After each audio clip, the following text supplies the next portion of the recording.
انہیں دور فضا میں ایک شعلہ سا نظر آیا جو بھڑک کر نیچے کو جانے لگا۔ وہ گھوڑوں اور اونٹوں پر سوار ہوئے، ان کے کماندار ساتھ تھے۔ پہلے تو وہ آہستہ آہستہ چلے تاکہ کسی کو شک نہ ہو۔ ذرا سا دور جا کر انہوں نے گھوڑے دوڑا دیے۔ تماشائی میلے میں شراب جوئے اور ناچنے گانے والی لڑکیوں اور عصمت فروش عورتوں میں اتنے مگن تھے کہ کسی کو کانوں کان خبر نہ ہوئی کہ ان کے دیوتاؤں پر کیا قیامت ٹوٹ پڑی ہے۔ چھاپا مار نے اس خطرے کی وجہ سے آتشی تیر چلا دیا تھا کہ حبشیوں کی تعداد زیادہ ہوگی، مگر فوج وہاں پہنچی تو وہاں 12-13 لاشیں حبشیوں کی اور 2 لاشیں چھاپا مار شہیدوں کی پڑی تھیں۔ وہ برچیوں سے شہید ہوئے تھے۔ کمانداروں نے وہاں کا جائزہ لیا، پتھر کے منہ میں گئے اور تہہ خانے میں جا پہنچے۔ وہاں انہیں جو چیزیں ہاتھ لگیں وہ اٹھا لی۔ ان میں ایک پھول بھی تھا جو قدرتی نہیں بلکہ کپڑے سے بنایا گیا تھا۔ احکام کے مطابق فوج کو وہیں رہنا تھا، لیکن پہاڑیوں میں چھپ کر چھاپا ماروں نے ارارا کو گھوڑے پر ڈالا اور قاہرہ کی طرف روانہ ہو گئے۔ صبح طلوع ہوئی، میلے کی رونق ختم ہو گئی تھی۔ بیشتر تماشائی رات شراب پی پی کر ابھی تک مدہوش پڑے تھے۔ دکاندار جانے کے لیے مال و اسباب باندھ رہے تھے، لڑکیوں کے بیوپاری بھی جا رہے تھے۔ صحرا میں روانہ ہونے والوں کی قطاریں لگی ہوئی تھیں۔ میلے کے قریب جو گاؤں تھا وہاں کے لوگ بے تابی سے اس لڑکی کے بالوں کا انتظار کر رہے تھے جسے رات قربان کیا گیا تھا۔ اس قبیلے کے لوگ جو دور دراز دیہات کے رہنے والے تھے، پہاڑی جگہ سے دور کھڑے دیوتاؤں کے مسکن کی طرف دیکھ رہے تھے۔ ان کے بڑے بوڑھے انہیں بتا رہے تھے کہ ابھی پروہت آئے گا، وہ دیوتاؤں کی خوشنودی کا پیغام دے گا اور ان میں بال تقسیم کرے گا، مگر ابھی تک کوئی نہیں آیا تھا۔ دیوتاؤں کے مسکن پر سکوت طاری تھا۔ اس منتظر ہجوم کو معلوم نہ تھا کہ وہاں فوج مقیم ہے اور اب وہاں سے دیوتاؤں کا کوئی پیغام نہیں آئے گا۔ دن گزرتا گیا۔ قبیلے کے جن نوجوانوں نے قربانی کی باتیں سنی تھی انہیں شک ہونے لگا کہ یہ سب جھوٹ ہے۔ دن گزر گیا، سورج انہی پہاڑیوں کے پیچھے جا کر ڈوب گیا۔ کسی میں اتنی جرت نہ تھی کہ وہاں جا کر دیکھتا کہ پروہت کیوں نہیں آیا۔ طبیب کو بلا لاؤ، سلطان ایوبی نے کہا۔ لڑکی پر نشے کا اثر ہے۔ ارارا اس کے سامنے بیٹھی تھی اور کہہ رہی تھی، میں انگوک کی ماں ہوں، تم کون ہو؟ تم دیوتا نہیں ہو؟ میرا شوہر کہاں ہے؟ میرا سر کاٹو اور دیوتا کو دے دو، مجھے میرے بیٹوں پر قربان کر دو۔ وہ بولے جا رہی تھی مگر اب اس پر غنودگی بھی طاری ہو رہی تھی۔ اس کا سر ڈول رہا تھا۔ طبیب نے آتے ہی اس کی کیفیت دیکھی اور اسے کوئی دوا دے دی۔ ذرا سی دیر میں اس کی آنکھیں بند ہو گئی۔ اسے لٹا دیا گیا اور وہ گہری نیند سو گئی۔ سلطان ایوبی کو تفصیل سے بتایا گیا کہ پہاڑی خطے میں کیا ہوا اور وہاں کیا ملا ہے۔ اس نے اپنے نائب سالار الناصر اور بہاؤالدین شداد کو حکم دیا کہ 500 سوار جائیں، ضروری سامان لے جائیں اور اس بت کو مسمار کر دیں، مگر اس جگہ کو فوج کے گھیرے میں رکھیں۔ حملے کی صورت میں مقابلہ کریں۔ اگر وہ لوگ دب جائیں اور لڑ نہ سکیں تو انہیں وہ جگہ دکھا کر پیار اور محبت سے سمجھائیں کہ یہ محض ایک فریب تھا۔ شداد نے اپنی ڈائری میں جو عربی زبان میں لکھی گئی تھی اس واقعے کو یوں بیان کیا ہے کہ وہ 500 سواروں کے ساتھ وہاں پہنچا۔ رہنمائی اس فوج کے کماندار نے کی جو پہلے ہی وہاں موجود تھا۔ سینکڑوں سوڈانی حبشی دور دور کھڑے تھے۔ ان میں سے بعض گھوڑوں اور اونٹوں پر سوار تھے۔ ان کے پاس برچیاں، تلواریں اور کمانیں تھیں۔ ہم نے اپنے تمام تر سواروں کو اس پہاڑی جگہ کے ارد گرد اس طرح کھڑا کر دیا کہ ان کے منہ باہر کی طرف اور ان کی کمانوں میں تیر تھے، اور جن کے پاس کمانیں نہیں تھیں ان کے ہاتھوں میں برچیاں تھیں۔ قطرہ خوریز لڑائی کا تھا۔ میں الناصر کے ساتھ اندر گیا۔ بت کو دیکھ کر میں نے کہا کہ فرعونوں کی یادگار ہے۔ حبشیوں کی لاشیں پڑی تھیں۔ ہر جگہ گھوم پھر کر دیکھا۔ 2 پہاڑیوں کے درمیان ایک کھنڈر تھا جو فرعونوں کے وقت کی خوشنما عمارت تھی۔ دیواروں پر اس زمانے کی تحریریں تھیں۔ الفاظ لکیروں والی تصویروں کے مانند تھے۔ کوئی شبہ نہ رہا کہ یہ فرعونوں کی جگہ تھی۔ دیوار جیسی ایک پہاڑی کے دامن میں جھیل تھی جس کے اندر اور باہر 2-2 قدم لمبے مگرمچھ تھے۔ جھیل کا پانی پہاڑی کے دامن کو کاٹ کر پہاڑی کے نیچے چلا گیا تھا۔ پانی کے اوپر پہاڑی کی چھت تھی۔ جگہ خوفناک تھی۔ ہمیں دیکھ کر بہت سارے مگرمچھ کنارے پر آ گئے اور ہمیں دیکھنے لگے۔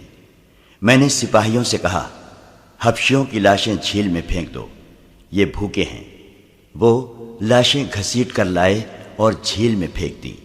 مگرمچھوں کی تعداد کا اندازہ نہیں، پوری فوج تھی۔ لاشوں کے سر باہر رہے اور یہ سر پانی میں دوڑتے پہاڑی کے اندر چلے گئے۔ پھر پروہت کی لاش آئی۔ اس نے دوسرے انسانوں کو مگرمچھوں کے آگے پھینکا تھا۔ ہم نے اسے بھی جھیل میں پھینک دیا۔ 2 سپاہی 4 سوڈانی لڑکیوں کو لائے۔ وہ کہیں چھپی ہوئی اور اریاں تھیں۔ کمر کے ساتھ ایک پٹا آگے اور ایک پیچھے بندھا تھا۔ میں نے اور الناصر نے منہ پھیر لیے۔ سپاہیوں سے کہا کہ انہیں مستور کرو۔ جب ان کے جسم کپڑوں میں چھپ گئے تو دیکھا وہ بہت خوبصورت تھی، روتی تھی، ڈرتی تھی۔ ہمارے ترجمان کو انہوں نے وہاں کا حال اپنی زبان میں بیان کیا جو بہت شرمناک تھا۔ مسلمان کو عورت ذات کا یہ حال برداشت نہیں کرنا چاہیے۔ عورت اپنی ہو، کسی اور کی ہو، کافر ہو، اسلام اسے بیٹی کہتا ہے۔ ان 4 لڑکیوں کا بیان ظاہر کرتا ہے کہ وہ فرعونوں کو خدا مانتی ہیں۔ ان کا قبیلہ انسان کو خدا مانتا ہے۔ یہ جگہ خوشنما تھی، سارے صحرا میں سرسبز تھی۔ اندر پانی کا چشمہ تھا جس نے جھیل بنائی، درخت تھے جنہوں نے سایہ دیا۔ کسی فرعون کو یہ مقام پسند آیا تو اسے تفریح کا مقام بنایا۔ اپنی خدائی کے ثبوت میں یہ بت بنایا، اس میں تہخانہ رکھا اور یہاں عیش کی۔ آسمان نے کوئی اور رنگ دکھایا، سورج ادھر سے ادھر ہو گیا، فرعونوں کے ستارے ٹوٹ گئے اور مصر میں دوسرے باطل مذہب آئے۔ آخر میں حق کی فتح ہوئی اور مصر نے کلمہ لا الہ الا اللہ سنا اور خدا کے حضور سرخرو ہوا۔ لیکن کسی نے نہ جانا کہ باطل ان پہاڑیوں میں زندہ رہا۔ الحمدللہ ہم نے خدائے عزوجل سے رہنمائی لی، باطل کا یہ نقش بھی اکھاڑا اور اس ریگزار کو پاک کیا۔ اس جگہ کو سواروں کے گھیرے میں لے کر فوج نے پتھر کے اس ہیبت ناک بت کو مسمار کر دیا، چبوترا بھی گرا دیا، تہخانے ملبے سے بھر دیے گئے۔ باہر سینکڑوں حبشی حیران اور خوفزدہ کھڑے تھے کہ یہ کیا ماجرا ہے۔ ان سب کو بلا کر اندر لے جایا گیا کہ یہاں کچھ بھی نہیں تھا۔ 4 لڑکیاں ان کے حوالے کی گئیں۔ 4 کے باپ اور بھائی وہاں موجود تھے۔ انہوں نے اپنی اپنی لڑکی لے لی۔ انہیں بتایا گیا کہ یہاں ایک بدکار آدمی رہتا تھا، وہ مگرمچھوں کو کھلا دیا گیا ہے۔ ان سینکڑوں حبشیوں کو اکٹھا بٹھا کر ان کی زبان میں واعظ دیا گیا۔ وہ سب خاموش رہے۔ انہیں اسلام کی دعوت دی گئی، وہ پھر بھی خاموش رہے۔ کبھی کبھی شک ہوتا تھا جیسے ان کی آنکھوں میں خون اتر آیا ہے۔ انہیں یہ الفاظ دھمکی کے لہجے میں کہے گئے، اگر تم سچے خدا کو دیکھنا چاہتے ہو تو ہم تمہیں دکھائیں گے۔ اگر تم اسی جگہ کو جہاں تم بیٹھے ہو اپنے جھوٹے خداؤں کا گھر کہتے رہو گے تو ہم ان پہاڑوں کو بھی ریزہ ریزہ کر کے ریت کے ساتھ ملا دیں گے۔ پھر تم دیکھو گے کہ کون سا خدا سچا ہے۔ ادھر قاہرہ میں ارارہ ہوش میں آ چکی تھی۔ وہ اپنی داستان سنا چکی تھی جو اوپر بیان کی گئی ہے۔ کبھی وہ کہتی تھی کہ اس نے کوئی خواب دیکھا ہے۔ اسے ساری باتیں یاد آ گئی تھیں۔ اس نے بتایا کہ پروہت اسے دن رات بے آبرو کرتا تھا اور پھول کئی بار اس کی ناک کے ساتھ لگاتا تھا۔ ارارہ کو بتایا گیا کہ اس کی گردن کٹنے والی تھی۔ اگر چھاپا مار بر وقت نہ پہنچ جاتے تو اس کا سر غار میں اور جسم مگرمچھوں کے پیٹ میں ہوتا۔ نازک سی یہ حسین لڑکی خوف سے کانپنے لگی۔ اس کے آنسو نکل آئے۔ اس نے سلطان ایوبی کے ہاتھ چوم لیے اور کہا، خدا نے مجھے بے گناہوں کی سزا دی ہے۔ میں اپنے گناہوں کا اعتراف کرنا چاہتی ہوں۔ خدا کے لیے مجھے پناہ میں لے لے۔ اس کی ذہنی کیفیت بہت بری تھی۔ اس نے شام کے ایک دولت مند تاجر کا نام لے کر کہا کہ وہ اس کی بیٹی ہے۔ یہ مسلمان تاجر تھا۔ اس کا دوستانہ شام کے امیروں کے ساتھ تھا۔ اس وقت کے امیر ایک ایک شہر یا تھوڑے تھوڑے رقبے کے خطوں کے حکمران ہوا کرتے تھے جو مرکزی امارت کے ماتحت تھے۔ مرکزی امارت مرکزی وزارت اور خلافت کے ماتحت ہوتی تھی۔ یہ امراء 10ویں صدی کے بعد پوری طرح عیاشیوں میں ڈوب گئے تھے۔ بڑے تاجروں سے دوستی رکھتے تھے اور ان کے ساتھ کاروبار بھی کرتے تھے اور رشوت بھی لیتے تھے۔ ان کے حرموں میں لڑکیوں کی افراط رہتی اور شراب بھی چلتی تھی۔ ام ارارہ ایسی ہی ایک دولت مند تاجر کی بیٹی تھی جو اپنے باپ کے ساتھ 12-13 سال کی عمر میں عمرہ کی رقص و سرور کی محفلوں میں جانے لگی تھی۔ باپ غالباً دیکھ رہا تھا کہ لڑکی خوبصورت ہے، اس لیے وہ اسے لڑکپن میں ہی عمرہ کی سوسائٹی کا عادی بنانے لگا تھا۔ ام ارارہ نے بتایا کہ وہ 14 سال کی ہوئی تو عمرہ نے اس میں دلچسپی لینی شروع کر دی تھی۔ دو نے اسے بڑی قیمتی تحفے بھی دیے۔ وہ گناہوں کی اسی دنیا کی ہو کے رہ گئی۔ عمر کے 16ویں سال وہ باپ کو بتائے بغیر ایک امیر کی درپردہ داشتہ بن گئی، مگر رہتی اپنے گھر میں تھی۔ وہ دولت میں جنی پلی تھی، شرم و حیا سے آشنا نہیں تھی۔ 2-3 سال بعد وہ باپ کے ہاتھ سے نکل گئی اور آزادی سے 2 اور عمرہ سے تعلقات پیدا کر لیے۔ اس نے خوبصورتی، چرب زبانی اور مردوں کو انگلیوں پر نچانے میں نام پیدا کر لیا۔ باپ نے اس کے ساتھ سمجھوتا کر لیا۔ گزشتہ 6 سال سے اسے ایک اور ہی قسم کی ٹریننگ ملنے لگی تھی۔ یہ 3 عمرا نے مل کر سازش کی تھی جس میں اس کا باپ بھی شریک تھا۔ اسے خلافت کی جڑیں کھوکھلی کرنے کی ٹریننگ دی جا رہی تھی۔ آگے چل کر اس سازش میں ایک سلیبی بھی شامل ہو گیا۔ یہ عمرا خود مختار حاکم بننے کے خواب دیکھ رہے تھے۔ سلیبیوں کی مدد کے بغیر یہ ممکن نہ تھا۔ ام ارارہ کو نور الدین زنگی اور خلافت کے درمیان غلط فہمیاں پیدا کرنے کے لیے بھی استعمال کیا گیا تھا۔ سلیبیوں نے اس مہم میں 3 عیسائی لڑکیاں شامل کر کے ایک زمیندوز محاذ بنا لیا۔ انہوں نے جب دیکھا کہ مصر میں صلاح الدین ایوبی نے نام پیدا کر لیا ہے اور اس نے 2 ایسے کارنامے کر دکھائے ہیں جس نے اسے مصر کا وزیر اور امیر نہیں بلکہ بادشاہ بنا دیا ہے، تو ام ارارہ کو خلیفہ العازد کی خدمت پہ تحفے کے طور پر بھیجا گیا۔ اسے یہ مہم دی گئی تھی کہ خلیفہ کے دل میں صلاح الدین ایوبی کے خلاف دشمنی پیدا کرے اور سابق سوڈانی فوج کے جو چند ایک حکام فوج میں رہ گئے ہیں انہیں العازد کے قریب کر کے سوڈانیوں کو ایک اور بغاوت پر آمادہ کرے۔ اسے دوسری مہم یہ دی گئی تھی کہ خلیفہ العازد کو آمادہ کرے کہ سوڈانی جب بغاوت کریں تو انہیں ہتھیاروں اور ساز و سامان سے مدد دے، اور اگر ممکن ہو سکے تو صلاح الدین ایوبی کی فوج کا کچھ حصہ باغی کر کے سوڈانیوں سے ملا دے۔ خلیفہ اور کچھ نہ کر سکے تو اپنا محافظ دستہ سوڈانیوں کے حوالے کر کے خود سلطان ایوبی کے پاس جا کر پناہ لے اور اسے کہے کہ اس کے محافظ باغی ہو گئے ہیں۔ مختصر یہ کہ صلاح الدین ایوبی کے خلاف ایسا محاذ قائم کرنا تھا جو اسے مصر سے بھاگنے پر مجبور کر دے اور وہ باقی عمر گمنامی میں گزار جائے۔ ام ارارہ نے سلطان ایوبی کو بتایا کہ وہ مسلمان گھر میں پیدا ہوئی تھی، لیکن باپ نے اسے مسلمانوں کی ہی جڑیں کاٹنے کی تربیت دی، اور سلطنت اسلامیہ کے عمرا نے اپنے دشمنوں کے ساتھ ملی اپنی ہی سلطنت کو تباہ کرنے کی کوشش کی۔ اس لڑکی نے خلیفہ العازد کا دماغ اپنے قبضے میں لے لیا اور سلطان ایوبی کے خلاف کر دیا تھا۔ رجب کو وہ اس سازش میں شریک کر چکی تھی۔ رجب نے 2 اور فوجی حکام کو اپنے ساتھ ملا لیا تھا۔ رجب نے اس سلسلے میں یہ کام کیا کہ خلیفہ کے محافظ دستے میں وہ مصریوں کی جگہ سوڈانی رکھتا جا رہا تھا۔ ام ارارہ کو خلیفہ کے پاس آئے ابھی 2-2.5 مہینے ہوئے تھے۔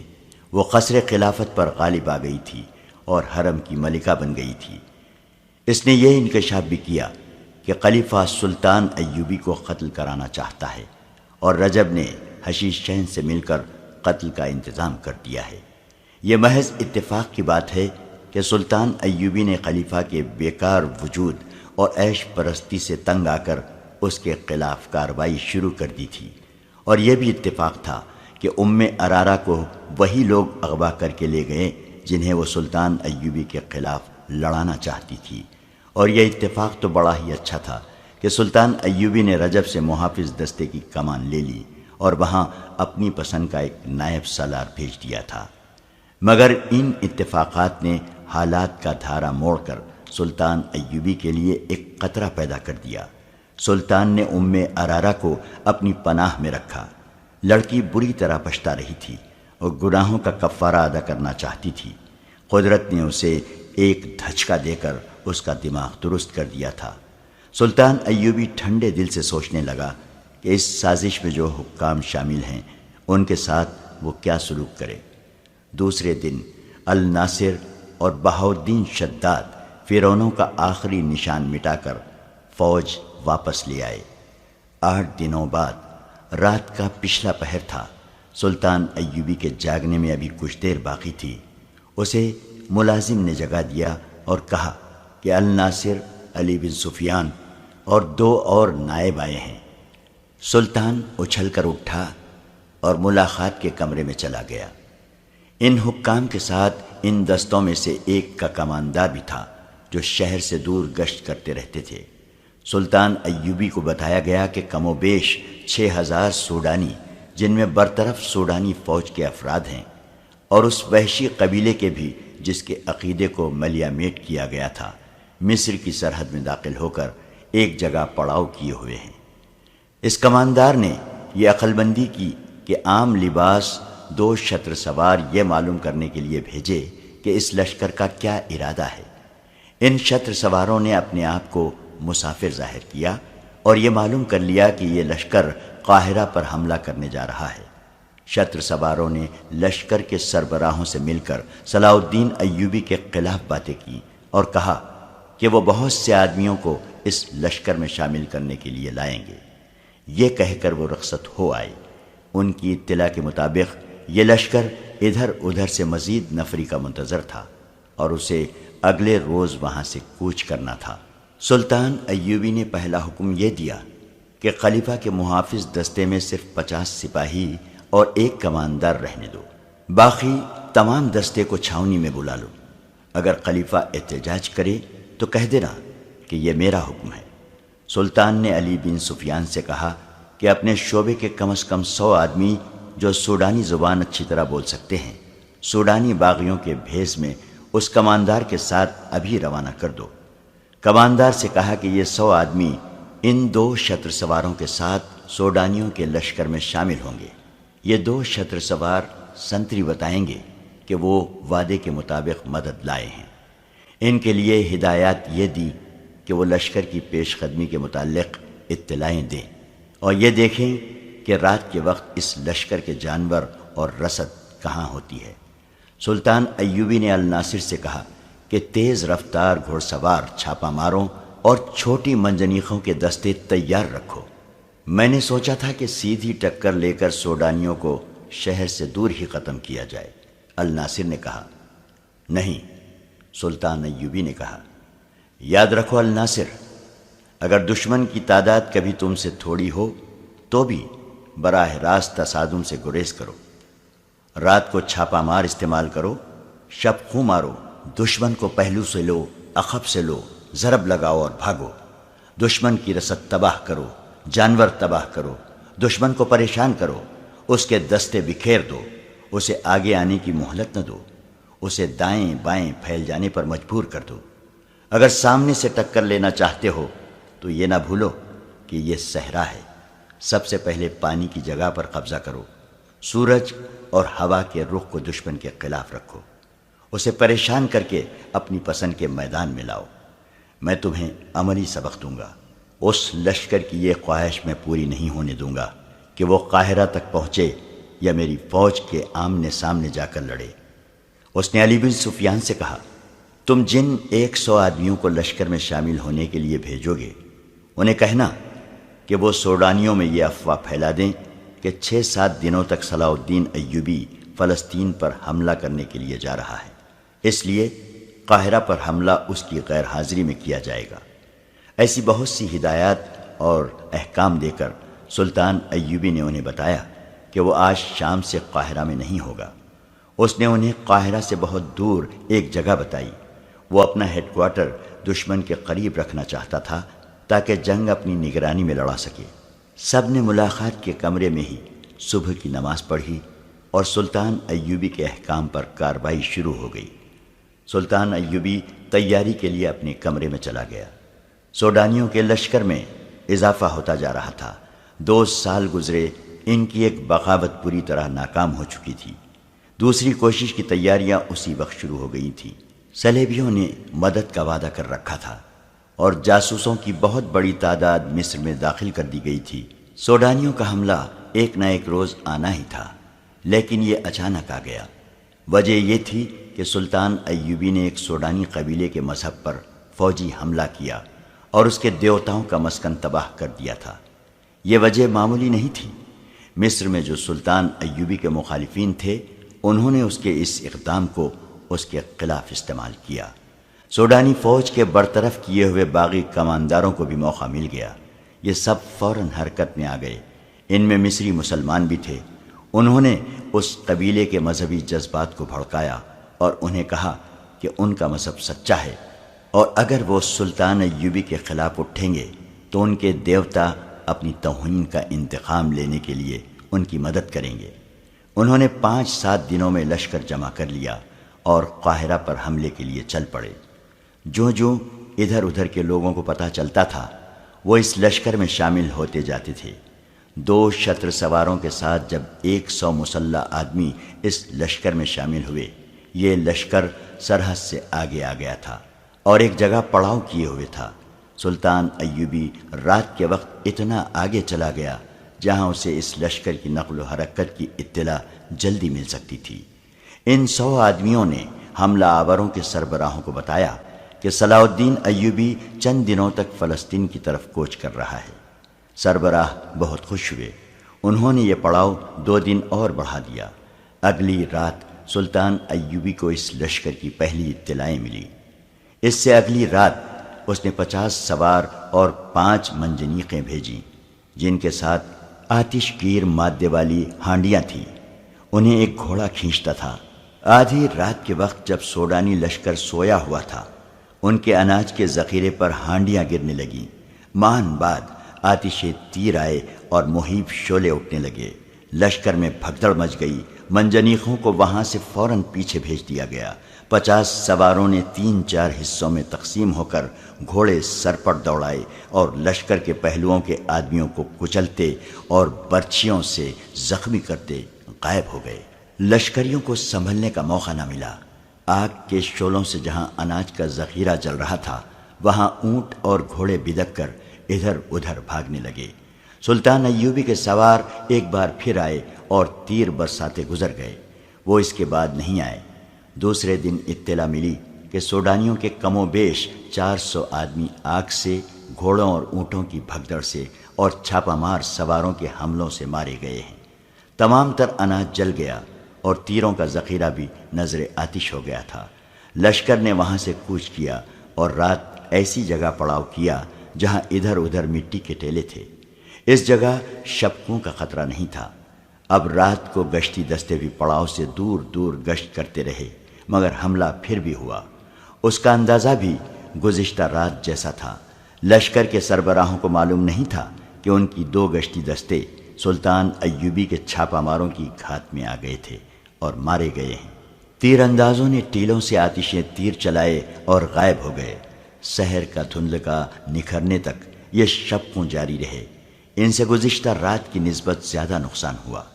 شام کو علی بن سفیان نے سلطان ایوبی کو اپنے جاسوسوں کی لائی ہوئی یہ اطلاع دی کہ کل دن کے وقت سوڈانی لشکر اس اندازے سے پیش قدمی کرے گا کہ شب کو مارنے والوں کا ٹھکانہ معلوم کر کے اسے ختم کیا جائے۔ سلطان ایوبی نے اپنے قریب کچھ فوج رکھی ہوئی تھی۔ اس نے رات کے وقت حملہ نہ کرایا۔ اسے معلوم تھا کہ اب دشمن چوکنا ہوگا۔ اگلے روز اس نے 400 پیادہ سپاہی سوڈانیوں کے لشکر کے دائیں طرف نصف میل دور بھیج دیے اور 400 بائیں طرف۔ انہیں یہ ہدایت دی کہ وہ آگے کو چلتے جائیں۔ دونوں دستے جنگی تربیت میں سوڈانیوں کے پہلو سے گزرے تو سوڈانیوں نے اس خطرے کے پیش نظر اپنے پہلو پھیلا دیے کہ یہ دستے پہلو پر یا عقب سے حملہ کریں گے۔ سلطان ایوبی کی ہدایت کے مطابق اس کے کماندار اپنے دستوں کو پرے ہٹاتے گئے۔ سوڈانی دھوکے میں آ گئے۔ انہوں نے اپنے لشکر کو دائیں بائیں پھیلا دیا۔ اچانک سلطان ایوبی کے 500 سواروں نے ٹیلوں کی اوٹ سے نکل کر سوڈانیوں کے وسط میں ہلہ بول دیا۔ یہاں ان کی اعلیٰ کمان تھی۔ گھوڑ سواروں کا یہ حملہ اچانک اور بے حد شدید تھا۔ سارے لشکر میں بھگدڑ مچ گئی۔ پہلوؤں سے پیادہ تیر اندازوں نے تیر برسانے شروع کر دیے۔ اس طرح صرف 1300 نفری کی فوج نے کم و بیش 6000 کے لشکر کو بھگدڑ میں مبتلا کر کے ایسی شکست دی کہ صحرا لاشوں سے اٹ گیا، اور سوڈانی قید میں بھی آئے اور بھاگے بھی۔ بھاگنے والوں کی تعداد تھوڑی تھی۔ یہ سوڈانیوں کی دوسری بغاوت تھی جو سلطان ایوبی نے انہی کے خون میں ڈبو دی۔ اب کہ سلطان ایوبی نے ڈپلومیسی سے کام نہیں لیا، اس نے جنگی قیدیوں سے معلومات حاصل کر کے ان تمام کمانداروں اور دیگر حکام کو قید میں ڈال دیا جو درپردہ بغاوت کی سازش میں شریک تھے۔ تقریب کاروں کی بھی نشاندہی ہو گئی، انہیں سزائے موت دی گئی۔ رجب جیسے نائب سالاروں کو ہمیشہ کے لیے قید خانے میں ڈال دیا گیا۔ سلطان ایوبی حیران اس پر ہوا کہ بعض ایسے حکام اس سازش میں شریک تھے جنہیں وہ اپنا وفادار سمجھتا تھا۔ اس نے اپنے معتمد سالاروں اور دیگر حکام سے کہہ دیا تھا کہ مصر کے دفاع اور سلطنت کے استحکام کے لیے سوڈان پر حملہ اور قبضہ ضروری ہو گیا ہے۔ اس نے خلیفہ العزیز سے محافظ دستہ واپس لے کر اسے معزول کر دیا اور اعلان کر دیا کہ اب مصر خلافت عباسیہ کے تحت ہے، اور یہ بھی کہ خلافت کی گدی بغداد میں ہوگی۔ سلطان ایوبی نے ارارہ کو 8 محافظوں کے ساتھ نور الدین زنگی کے حوالے کرنے کے لیے روانہ کر دیا۔